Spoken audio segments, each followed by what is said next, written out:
Welcome back to NTD Good Morning. I'm Kerry Dunst. As technologies like AI drive retail sophistication for the giants like Amazon, Walmart, and Costco, what are the prospects for Main Street businesses and smaller firms in the year ahead? Joining us for analysis is Frank Scarso, CEO and founder of Avanza Capital Holdings. Thanks for joining us, Frank. It seems like consumers are really price sensitive. How can small guys compete with the big guys when it comes to, breaking through? Well, I think a lot of it's going to make a difference this year if they save on cost-cutting measures, whether it's cutting back on the expenses in marketing or cutting back on expenses when they're going to hire new employees. Maybe take a step back for a second and let the economy settle in. But I think that they're going to have a positive outlook for the most part this year. I think that a lot of the small businesses that we serve are very excited for the new year ahead and are looking forward to a better economy. Now, do community-driven businesses have some advantages that maybe some of these large national and multinational companies, don't have that sort of nimbleness and that local understanding to compete? Or is just price sort of the end-all, and it's going to be hard for those community-driven businesses? No, I think that the community-driven businesses are going to do well because a lot of people do like to support the small businesses in their community. A lot of people like that one-on-one shopping, so to speak, when they're having interaction with the store owners or the business owners versus walking into, say, a big box store and just getting treated like another number. And what are some of the other reasons you see consumers shifting toward local besides, that they may know that person or it's someone in their community? What other advantages do consumers have in shopping local? I think it saves them a lot of time, a lot of speed, and it's all about the customer service. I think customer service is always a very important thing that gets forgotten when a lot of customers are dealing with the big box stores. So with the smaller stores, they have a little bit more interaction with the actual owners. And I think that that's what's going to separate them from the pack. Now, in terms of inflation, this is a big thing for every business, though I would think bigger companies can absorb the hits from inflation because they buy at larger scale.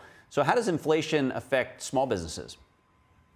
Well, that's the one challenge that they're going to have. And, there are a range of things that they can do.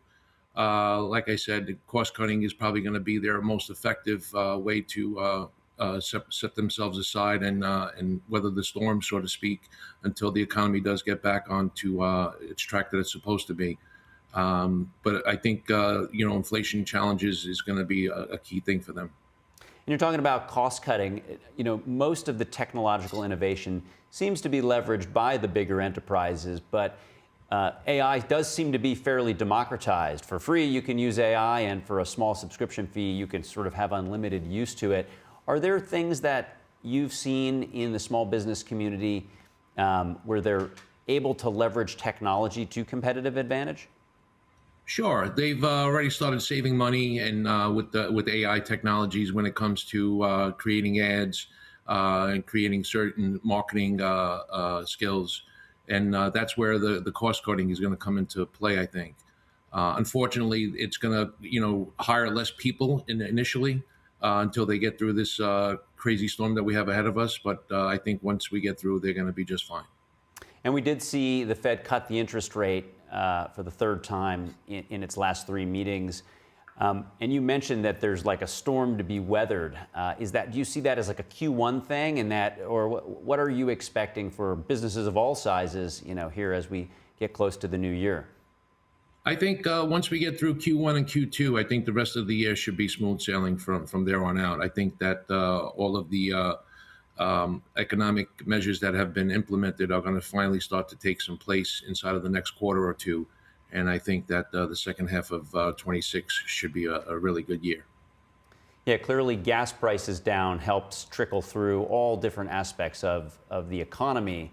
But a lot of these programs, like bringing all of these investments to the U.S., they don't take effect overnight. Is that the main reason why you see the back half of the upcoming year to start to feel the effects of all those things? Is it mostly like, sort of long-term investments, and it'll be rough, I guess, in your view, for Q1 and Q2?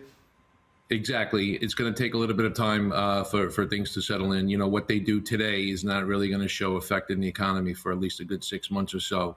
That's why we're having positivity for the second half of this coming year. And Frank, just as we finish up, any last tips or tricks for small businesses that maybe they can look to find either areas for growth or cost cutting?